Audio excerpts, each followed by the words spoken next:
राज्य की, राम प्रभु की विदाई गो। ओम नमो भगवते वासुदेवाय। ओम नमो भगवते वासुदेवाय। कृष्णाय वासुदेवाय देवकी नंदनाय च नंदगोपर कुमाराय गोविंदाय नमो नमः। हे कृष्ण करुणा सिंधु दीनबंधु जगत्पते गोपेश गोपीकांत राधाकांत नमस्ते। तप्त कांचन गौरांगी राधे वृंदावनेश्वरी विश्वानुसुदेवी प्रणमामि हरिप्रिय। श्री कृष्ण चैतन्य प्रभु नित्यानंद श्री अद्वैत गदाधर श्रीवासादि गौर भक्तवृंद। हरे कृष्ण कृष्ण कृष्ण हरे हरे, हरे राम राम राम हरे हरे। ओम विष्णु पदाय कृष्ण पृष्ठाय भूतले श्रीमते वदस्तनाय भक्तिवेदांत नमस्ते वदस्तनाय भक्ति आद्याते दुर्लभ कृष्ण भक्ति ज्ञाति सरलवान। हरे कृष्ण कृष्ण कृष्ण हरे हरे, हरे राम राम राम। नारायणं नमस्कृत्यां नरं चैव नरोत्तमं देवीं सरस्वती व्यासं ततो जयमुदीरये। श्रीमद् भागवत महापुराण प्रहलाद जी की स्तुति हम पढ़ रहे हैं। कल प्रहलाद हमें स्तुति में हम पढ़ रहे थे, 12 गुण बता रहे थे। आपको याद हो, प्रहलाद ने कहा मैं समझता हूँ धन, कुलीनता, रूप, तप, विद्या, ओज, तेज, प्रभाव, बल, पौरुष, बुद्धि और योग, 12 गुण बता। कुछ ना कुछ क्वालिटीज प्रत्येक इंसान में होती है, प्रत्येक व्यक्ति में होती है, क्योंकि गुण और अवगुण का मिश्रण जीव है। लेकिन किसी ब्राह्मण में ये 12 गुण ऐसे मैंने एक जगह बड़ा अनिवार्य बताया गया कि होने चाहिए ये सब क्वालिटी, तभी वो कहीं ब्राह्मण कहलाने के अधिकार में होता है। श्री राधे बोले क्या? तेज, प्रभाव, बल, पौरुष, बुद्धि। श्री राधे बोले ओजवान होना चाहिए। लेकिन उसके पश्चात भी प्रहलाद ने कहा ये गुण भगवान को संतुष्ट करने में सक्षम नहीं है, परंतु भक्ति से तो भगवान गजेंद्र से भी खुश हो गए थे। श्री राधे बोले मेरी समझ से इन 12 गुणों से युक्त, देखो यहाँ आया, मेरी समझ से इन 12 गुणों से युक्त ब्राह्मण भी यदि भगवान कमल नाभ के चरण कमलों से विमुख है तो उससे तो वह चंडाल श्रेष्ठ है, जिसने अपने मन, वचन, कर्म, धन और प्राण भगवान के चरणों में समर्पण कर रखे हैं। श्री राधे बोले इंसान को भक्ति कितने उच्च मंच पर बिठा देती है। कर्म के अनुसार हमारा जन्म किस परिवार में हुआ, किस कुल में हुआ, किस बैकग्राउंड में हुआ, लेकिन अगर गुरु कृपा से आपके जीवन में भक्ति आ जाती है तो भक्ति आपको कुल से बहुत ऊपर लेके जाती है। यहाँ तक कि देवता भी, कल हम पढ़ रहे थे ना कि ब्रह्मा आदि भी संतुष्ट नहीं कर पाते जितनी भक्ति भगवान को संतुष्ट करती। अब कल एक इन्होंने प्रश्न पूछा तो ब्रह्मा आदि भी तो भगवान के भक्त हैं, फिर ऐसे कैसे कि ब्रह्मा आदि भी संतुष्ट नहीं कर पाते? क्योंकि हाँ, शिव ब्रह्मा आदि ये भी तो, यहाँ तक कि समस्त देवताओं के लिए भी तो कहा गया कि वो भगवान की शरण में, वो भगवान की सेवा में नियुक्त है। सूर्य चंद्र आदि ये सब भगवान की सेवा में ही तो नियुक्त है। लेकिन इनसे भी ज्यादा प्रसन्न भगवान, यहाँ तक कि गीता में तो उन्होंने कह दिया कि सूर्य का तेज मुझसे ही, चंद्रमा में जो वनस्पतियों में ऊर्जा देने की क्षमता है वो मुझसे। श्री राधे बोली इन्हीं से ही। इसका मतलब है बिना भगवान की सत्ता के सब जीरो ही है। तो क्या वो भक्त है? फिर यहाँ ऐसे भागवत में क्यों आया कि ब्रह्मा आदि ये सब ऋषि मुनि भी भगवान को इतने प्रसन्न नहीं कर पाते जितना उनका भक्त, कि वो भी तो भक्त है, तो क्यों भगवान उनसे खुश नहीं? ऐसी बात नहीं कि भगवान उनसे प्रसन्न नहीं, ऐसी बात नहीं कि लेकिन यहाँ पे समझाने का तात्पर्य क्या था? भागवत हमको क्या समझा रही थी कि ब्रह्मा की इन समस्त लोगों में, समस्त जीवों में सबसे जो हाईएस्ट में हाईएस्ट पोस्ट है वो किसकी? ब्रह्मा जी, है ना? सब जीवों में या सब लोगों में, सत्य लोक कहा गया ब्रह्मलोक, तो सब लोगों में अगर हाईएस्ट लोक है तो कौन सा लोक है? ब्रह्मलोक। यहाँ तक कि चैतन्य चरितामृत में तो यहाँ तक आया है कि इन जीवों में जो सबसे श्रेष्ठ, सबसे पवित्र पे पवित्र शुभ कर्म करने वाला सबसे हाईएस्ट पवित्र जीव होता है, उसको जाके ब्रह्मा जी की पोस्ट मिलती।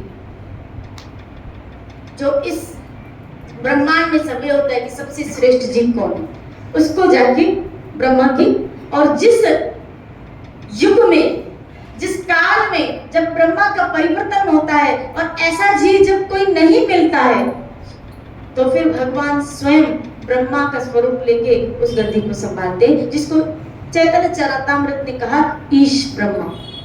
एक होता है जीव ब्रह्मा, एक होता है ईश ब्रह्मा। जीव ब्रह्मा मतलब जीव के द्वारा ब्रह्मा जी की पोस्ट का सिलेक्शन।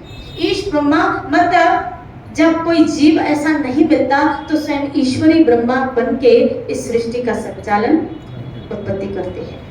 श्री राधे। तो ब्रह्मा जी की क्या है? सबसे हाईएस्ट।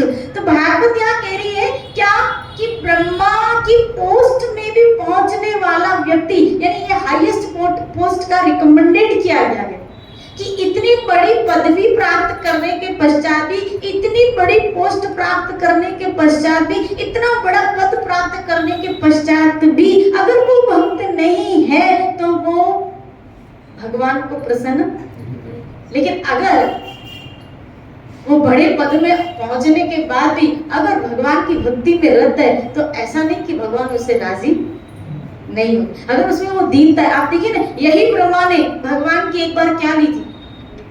परीक्षा ली थी कि सच में वो ब्रह्म है, ये ब्रह्म भगवान लीला क्या है। इसका मतलब है कभी कभी बड़ी पोस्ट में आ जाने के बाद भी मनुष्य में वैसी श्रद्धा विकसित नहीं होती है, कहीं ना कहीं उसमें शंका का आविर्भाव हो जाता है, क्योंकि उसकी बड़ी पोस्ट अपने आप को वो जिस पद पे पराजित है, बड़ा होने का जो उसको एहसास है कि फिर ये जो भगवान इस लौकिक जगत में लीला कर रहे हैं इससे श्रेष्ठ तो फिर नहीं।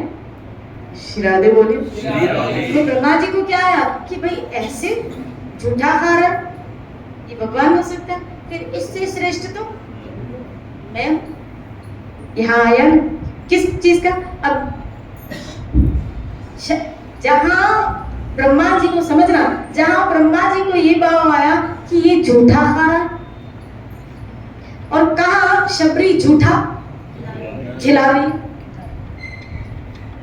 कहा वहां भाव आया क्या कि ये झूठा, ये भगवान हो सकता है, और कहा वो जानती है शबरी कि राम कौन है, नहीं जानती है क्या?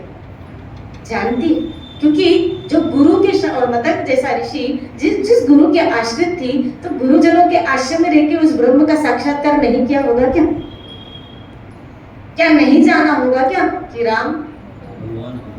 अरे आया है ना रामायण में स्वयं क्या कि जब भगवान पूछ रहे हैं तब शबरी कह रही है प्रभु आप अनजान हो के मुझसे प्रश्न पूछ रहे हैं, अनजान हो के मुझसे, लेकिन अगर आप पूछ ही रहे हैं तो मैं ये मेरे अहोभाग्य हैं क्या, फिर मैं इसका उत्तर नहीं दूं। लेकिन आप अनजान होकर पूछ रहे हैं जबकि आप सब कुछ जानते। श्री राधे बोली। इसका मतलब है कि वो जानती थी ये राम जो मेरे पास आया है वो भगवान है, लेकिन फिर भी उसको क्या खिला रही? झूठा। फिर भी उसको झूठा खिला रही।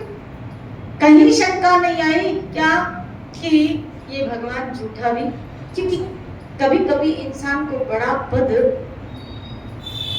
वो भाव में स्थापित होने नहीं देता है। श्री राधे बोले। आप देखो भाव में स्थापित होने के लिए अपने बड़े पद से कभी कभी भगवान को भी भगवान न बन के नीचे अपने बड़े पद से नीचे उतरता है, तभी भावों को दे पाता है, आदान प्रदान कर पाता है, ले पाता है और दे पाता है। अगर वो भगवान बन के नीचे भक्त के साथ व्यवहार करे ना, तो भावों का आदान प्रदान नहीं हो पाएगा। अगर गोपियों से सखाओं से जो भावों का आदान प्रदान हुआ है, अगर वो ब्रह्म बन के भगवान बन के करे तो कभी ना हो पाए। देखो जैसे यहाँ ब्रह्म भगवान आ गया, अर्जुन भी तो डर गया, हाथ जोड़ के कांपने लगा। तब तक तो जब तक ये नहीं था, हाथ कंधे पे रखे हुए हैं, हे कृष्ण मेरा रथ इधर लेके चलो, लेकिन जैसे ही साक्षात्कार हो गया भगवान है, हाथ जोड़ने लगा। कहाँ वो हाथ कंधे पे होता था, कहाँ हाथ जोड़ने लगे। श्री राधे बोले उस ब्रह्म को भी, उस परमात्मा को भी अपने पद को छोड़ के नीचे आना पड़ता है, अपने भक्त के साथ भावों का आदान प्रदान करने के लिए। तभी भागवत का पहला श्लोक रास पंचम अध्याय में आया है कि जब गोपियों से भगवान रास में प्रविष्ट हो रहे हैं, तब एक श्लोक आया है, अमन्ना होकर भी भगवान ने अपना मन बनाया है। श्री राधे बोलिए। अर्थात वो अपनी जगह में स्थित है, वो पूर्ण ब्रह्म स्थित है, लेकिन फिर भी वो अपने भक्त के भाव को पूरा नहीं। तो मेरा ठाकुर जिसका भोग आप जगन्नाथपुरी में देखो, बोलते हैं आज भी लक्ष्मी जी भोग बनाती है। ब्रज में ऐसा भाव है, आज भी श्री जी, आप कई लीलाओं में ऐसे सुनते हो, नंद भवन में श्री जी स्वयं आती और ठाकुर जी के लिए रसोई बनाती। जिनके लिए रसोई स्वयं श्री जी बनाए, स्वयं लक्ष्मी बनाए, वो परब्रह्म, वो परमात्मा ब्रज में अपनी भगवत्ता छोड़ के, जिनके लिए भोग लक्ष्मी और श्री जी बनाए, वो अपनी भगवत्ता छोड़ के चोरियां कर रहे, जैसे भी डंगा पिला। और किसी कभी कभी 2 मिठाई के पीस के लिए, लड्डू के लिए। श्री राधे गोविंद। जहां लड्डुओं की फैक्ट्री लग जाए, नहीं, एक भक्त तो अपनी दुकान ही खोल दे, अब तू खाए तो। श्री राधे बोले। श्री राधे।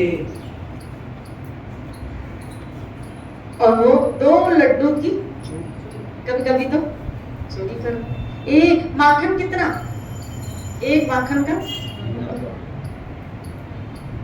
और पूरी टीम बनाता है, पूरा सर्कल बनाता है ठाकुर।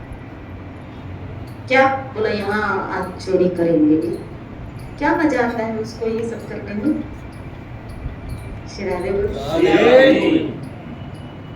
जहाँ आज अपने गोविंद जी में देखो, रोज ठाकुर जी को नए वस्त्र, रोज ठाकुर जी को नए वस्त्र, रोज दोबारा तो जैसे वो पहनती नहीं, रोज ठाकुर जी को नए वस्त्र, रोज। वो ठाकुर जिसके लिए भक्त अपने आप को न्यौछावर करे और रोज नए वस्त्र उसको पहना है, रोज नए वस्त्र उसको पहना है, और वो चीरहरण कर रहा है, कपड़े चोरी कर रहा है। उसको कपड़े की जरूरत है क्या? बताओ मुझे, उसको जरूरत है क्या? वो ही निर्माण करता है, उसी के द्वारा सब सृजन है, उसको क्या किसी चीज की जरूरत पड़ेगी? ये क्या है? अपने भक्त से वो आधान प्रदान। जब तक वो अपनी भक्त, क्योंकि वो रस भी तभी ले पाएगा, या भक्त रस भी तभी दे पाएगा जब उसको साधारण समझेगा। जहाँ श्रेष्ठ होने का भाव आया, हेजिटेशन आएगी और वहां वो आदान प्रदान नहीं हो पाएगा। श्री राधे बोलिए। तो देखो, हम फ्री किसके साथ कब होते हैं? हेजिटेशन किसके साथ? जिसके साथ हेजिटेशन होती है तो हम उसके साथ फ्रीली व्यवहार, कहीं न कहीं वो हेजिटेशन, कहीं न कहीं वो एक बाउंड्री लेके आती है। लेकिन आप फ्री कब होते हो? अपने जैसा। श्री राधे बोली, जो अपने जैसा लगे उसके साथ हम फ्री हो पाएंगे। ये अपने जैसा, श्री राधे बोली, है ना भाई? जो अपने जैसा लगे उससे हम फ्री हो पाएंगे। लेकिन जो अपने जैसा नहीं, कोई आपके सामने बहुत ऊंचे तख्त आसन में बैठा, आप उसके साथ फ्री नहीं हो पाओगे। लेकिन रास्ते में आप जा रहे हो और आपके साथ चलते चलते आप उसके साथ थोड़ा, कभी कभी हम ट्रेन में बैठे होते हैं और कुछ ऐसे साथी मिल जाते हैं, हम उनके साथ थोड़ी बहुत बातचीत के द्वारा फ्री भी हो जाते हैं। श्री राधे बोलिए। श्री राधे। तो इसका मतलब ये नहीं है कि भगवान अपने, इसीलिए भगवान का एक नाम अच्युत है, ठाकुर का एक नाम अच्युत है। अच्युत मतलब जो कभी नीचे, जो गिरे नहीं, अपनी स्थिति में स्थित रहता है लेकिन भक्त के लिए नीचे आता है। अपनी स्थिति में स्थित रहता है लेकिन भक्त के लिए नीचे आता है, अर्थात वो अपने स्टैंडर्ड से नीचे आता है ताकि उस भक्त के भाव को पूरा भी कर सके और उस भक्त के भाव को ग्रहण भी कर सके। वो खुद भी रस लेना चाहता है, ऐसा नहीं कि उसको खुद मजा नहीं आता, ऐसा नहीं, उसको भी मजा आता है, उसको भी रस आता है, वो खुद भी रस लेना चाहता है, उसकी तरफ से भी हाँ होती है। श्री राधे बोली। तभी तो कहा क्या ऊपर मजा नहीं आता, बोला क्या ऊपर तो पूजाएं, ये अर्चनाएं, चमन आदि सब होते हैं, स्तुतियां, गान आदि। वो कभी कभी ब्रजवासियों की गालियां, जानबूझ के ब्रजवासी मंदिर में आके उसको गालियां देते, मंदिर में आके, आश्चर्य की बात है, मंदिर में आके उसको गालियां देते हैं। क्यों? उसको प्रसाद लगता है, है ना भाई? श्री राधे बोले। और ठाकुर जी को मजा आता है, आनंद आता है। और ये गालियां खाने के लिए ऊपर से नीचे आया, क्यों? ऊपर तो अगरबत्तियां जल रही, चवन डल रहे, कोई मोरपंख, गालियां देने वाला कोई नहीं है। स्तुतियों का बड़े बड़े स्तोत्र के पाठ होते, वेदों के मंत्र गान गाए जाते हैं और बड़ी बड़ी लंबी स्तुतियां होती है, लेकिन गाली देने वाला कोई नहीं होता है, उसको बांधने वाला कोई नहीं होता है, उसको छड़ी दिखाने वाला कोई नहीं होता है, उसके पीछे भागने वाला कोई नहीं होता है। और ये मजा लेने के लिए मेरा ठाकुर नीचे आता है, वो मजा लेने के लिए नहीं, ऐसा नहीं कि उसको भी मजा आता है, वो भी रस लेना चाहता है अपने भक्त से। और भक्त जानबूझ के उसकी भगवत्ता को जानते हुए भी वो ऐसा व्यवहार इसलिए करते हैं ताकि मेरे ठाकुर को सुख मिले। ऐसा नहीं है यशोदा नहीं जानती थी, आप देखो पूरा ब्रह्मांड देख चुकी थी, मुंह में नहीं देखा था, देखा था। श्री राधे बोले। और हाथ भी जोड़ने लगे, यशोदा हाथ भी जोड़ने लगी थी, तब ठाकुर ने कहा गड़बड़ी हो गई। श्री राधे बोले गड़बड़ी हो गई तो माँ स्तुतियां करेगी, फिर तो मेरा मजा ही चला जाएगा। योग माया के द्वारा सब मेरा ठाकुर, यही तो उसकी माया है, छुपा देता है अपने आप को। इसीलिए जब व्यवहार का आदान प्रदान करना होता है तो भगवान को अपने पद से थोड़ा नीचे आना पड़ता है, लेकिन वो सिर्फ अपने भक्त को और खुद भी उस भाव का आस्वादन देने के लिए ये सब करते हैं। श्री राधे। लेकिन जहां जरूरत पड़ी ठाकुर ने अपना वैभव भी गोवर्धन उठा के दिखा दिया। जब सारे ब्रजवासी वैपित्य इंद्र की पूजा कर रहे थे, नहीं समझ रहे थे भगवान की बातों को कि अरे मैं हूं गोवर्धन के रूप में, लेकिन भगवान ने उस वक्त भी गोवर्धन उठा के अपनी प्रभुता और जो किशोरी बनाना उठो ठाकुर है ना, जहां वो जाता है वैभव उसका पीछा नहीं छोड़ता, उसकी प्रभुता उसका पीछा नहीं छोड़ती। वो भले कितना छुपाने की कोशिश नहीं छूटती। जिस रूप में आया, देखो भले साधारणतः अंश के रूप में भी आया, लेकिन उसकी प्रभुता और छोड़ो, चैतन्य महाप्रभु जब आए, कौन? चैतन्य महाप्रभु निमाई पंडित के रूप में। अगर आप चैतन्य लीला पढ़े तो एज ए टीचर, और कहीं कहीं तो ये भी पता है एज ए ट्यूशन टीचर भी थे। चुको गंगादास की दरबार में कोई क्या बोलता था, उनके स्क्रॉल में ही पढ़ाते थे ना, तो एज ए टीचर उनके स्क्रॉल में पढ़ाते ही तो थे गंगादास की दरबार में।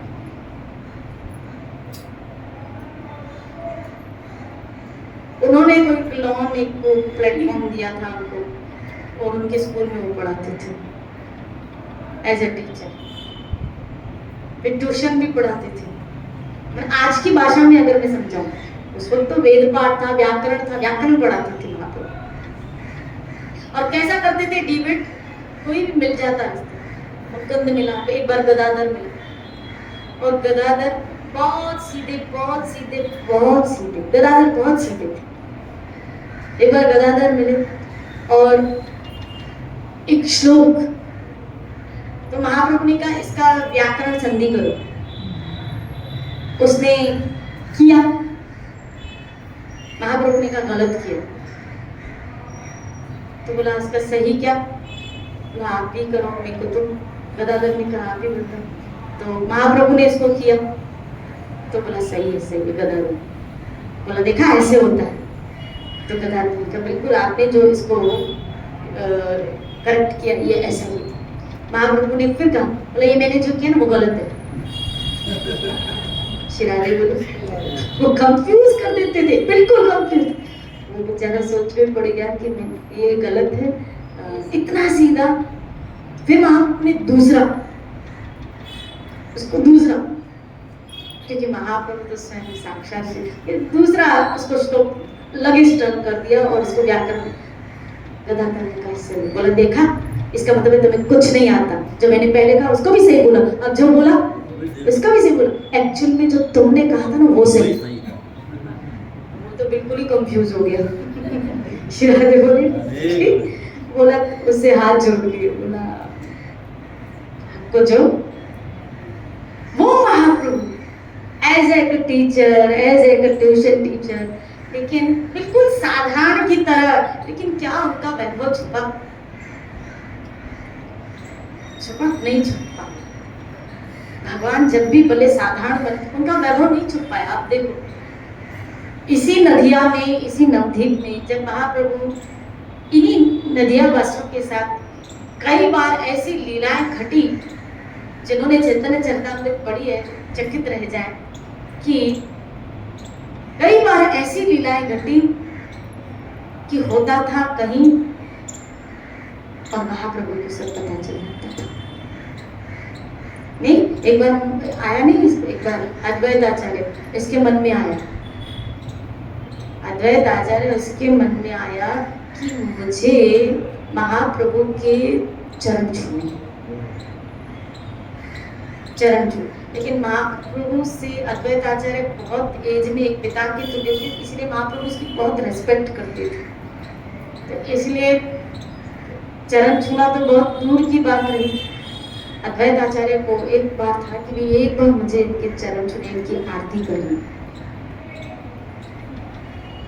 और एक बार मुझे ये भाल पकड़ के इतना मारे, इतना हमेशा मेरी स्तुतियां करते हैं और मुझे खूब मारे, मेरी पिटाई करे, मैं इनके हाथ से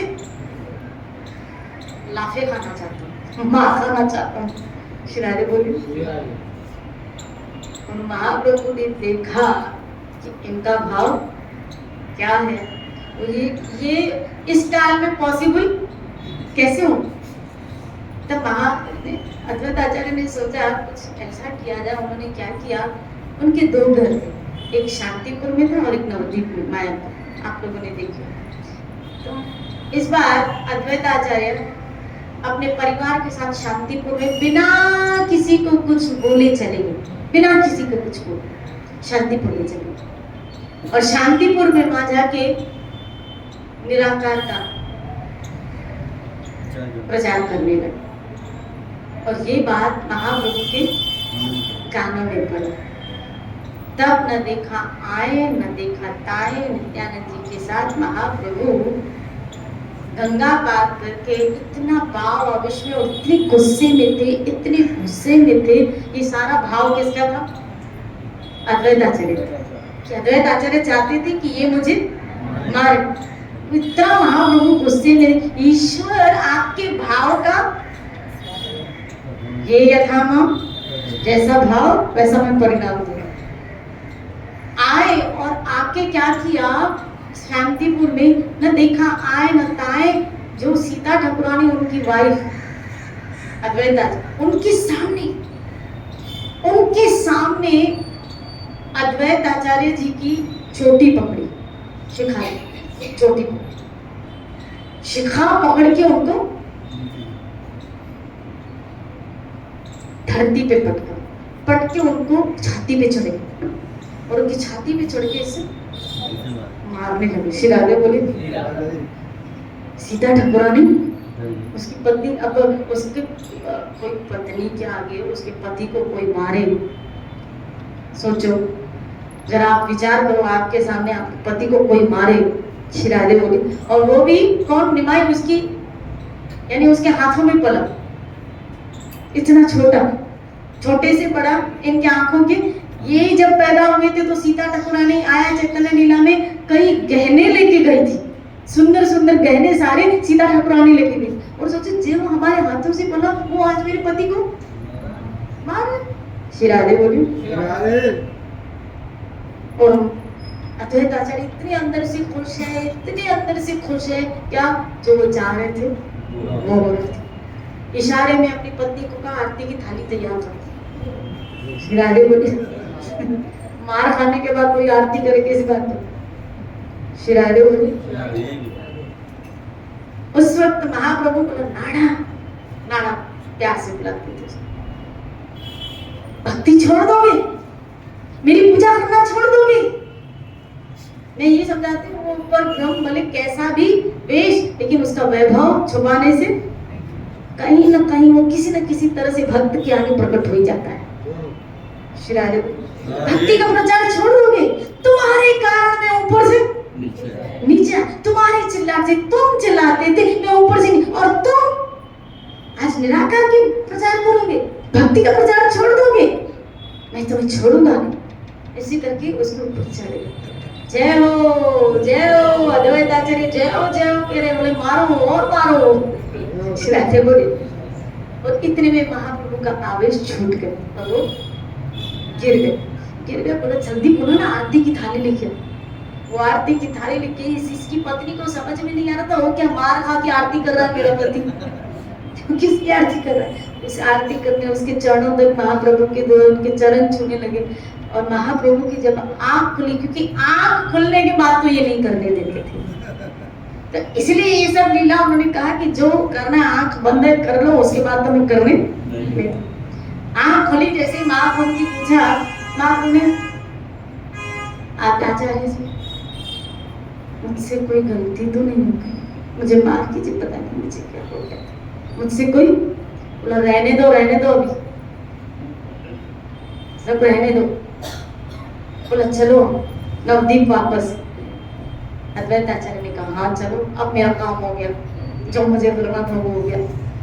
श्री राधे बोली भगवान नीचे जब आते हैं ना, अपने भक्तों के साथ जो आदान प्रदान करते हैं साधारण बन के, क्योंकि श्रेष्ठ बन के आदान प्रदान नहीं हो पाता है, लेकिन वो कितनी भी प्रयास करे अपने वैभव को वो छुपा, कम से कम तो अपने भक्त के, उनके भक्त के आगे उनके पोल तो खुल ही जाते। अगर उसका शुद्ध भक्त है ना, अगर उसका शुद्ध कहीं न कहीं, क्योंकि गीता में कृष्ण ने क्या कहा, देवी ये श्याम गुण में माया दुरत्य, मेरी 3 गुणों वाली माया को पार करना बहुत, लेकिन जो मेरी शरण में आ जाते हैं वो आसानी से पार। तो जो भगवान का भक्त है वो भगवान की शरण में होता है। भगवान माया लेके आते हैं कि मेरा भक्त न पहचान पाए, लेकिन क्योंकि वो उन्हीं के आश्रित है, इसलिए उन्हीं का आश्रय लेने के कारण वो माया। और रामायण की फिर मुझे एक चौपाई याद आ रही है, रामायण में आया, जेहि राम कृपा देव कृपा करे तेने जनावे, जिसपे मेरा ठाकुर कृपा करता है वही उसको जान पाते हैं, वही उसको। आप देखो चैतन्य महाप्रभु को एक वो कौन था जो उनकी निंदा कर रहा था, कोई नहीं जान पाया। कई लोग महाप्रभु को नहीं जान पाए उनके काल में, और उनके भक्तवृंद तो भगवान समझ के जो थे ही उनकी आराधना कर रहे थे। जिसको वो जनाना चाहे वही जान पाता है। इसीलिए यहाँ जो श्लोक आया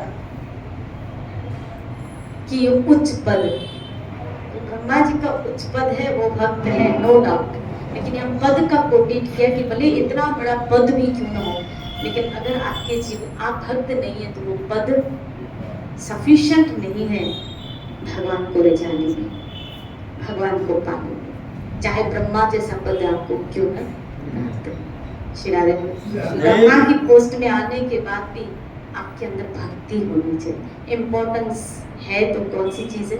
भक्ति। फिर भले आप छोटे कुल में हैं, यहाँ बताया ना, भले चंडाल की कुल में क्यों ना वो उत्पन्न हुआ, चंडाल ही क्यों ना, ब्राह्मण है भक्ति नहीं तो किसी का, लेकिन अगर चंडाल कुल में भी उत्पन्न हुआ है, लेकिन अगर उसके जीवन में भक्ति है तो एक न एक दिन वो भक्ति उसको बहुत महान, क्यों क्यों क्यों क्यों क्यों ऐसा ऐसा क्यों, इसके ऊपर कल चर्चा करें। ऐसा क्यों श्री राधे, क्यों ऐसा कि भक्ति उसको महान स्तर क्यों सोचना। लेकिन मैं छोटा सा वो छोड़ के जा रही हूँ। जैसे एक एग्जांपल देखिए, जैसे एक बहुत गरीब स्त्री है, बहुत गरीब स्त्री, लेकिन बहुत रिचेस्ट अमीर बहुत बड़े परिवार में उसकी शादी हो गई, उसका विवाह हो गया। तो भले पहले वो कितनी गरीब थी, लेकिन जैसे उच्च कल में आ गई, बड़ों के साथ उसका संभोग हो गया, बड़े परिवार में आ गई, विवाह हो गया, तो अब उसकी पहचान किससे हुई? उसके बड़े पति से। बस इसी तरह भले हमने अपने पूर्व कर्म के अनुसार कितनी नीच कुल में जन्म दिया हो, लेकिन उस बड़े श्री हरि से हमारा नाता जब जुड़ जाता है तो अब हमारी पहचान, प्रहलाद की पहचान हिरण्याकशिपु से नहीं, प्रहलाद की पहचान तो नरसिंह से होती है, श्री हरि से होती है। क्यों? क्योंकि उसने अपना नाता किससे जोड़ दिया? तो आप अगर हम सब अपना नाता सिर्फ मेरे गोविंद से जोड़ देते हैं, ठाकुर से जोड़ देते हैं, तो भले निम्न कुल में इस भौतिक जगत के किसी भी व्यवहार कर्म में हमने जन्म लिया, छोटे परिवार में जन्म लिया, लेकिन आपकी पहचान अब उससे नहीं होगी, आपकी पहचान उस बड़े से होगी, उस ठाकुर से होगी। इसलिए वो माननीय बन जाता है, इसलिए वो पूजनीय बन जाता है, क्योंकि उसने उस बड़े के साथ अपना नाता छोड़ना ते जगत की सभी, क्षमा गौरी से नाता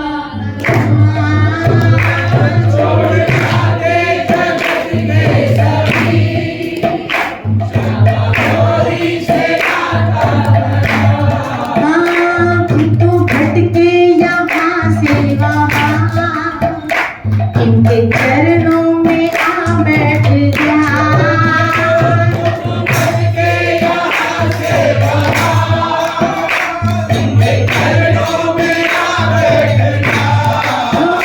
छोड़ना ते जगत की सभी, क्षमा गौरी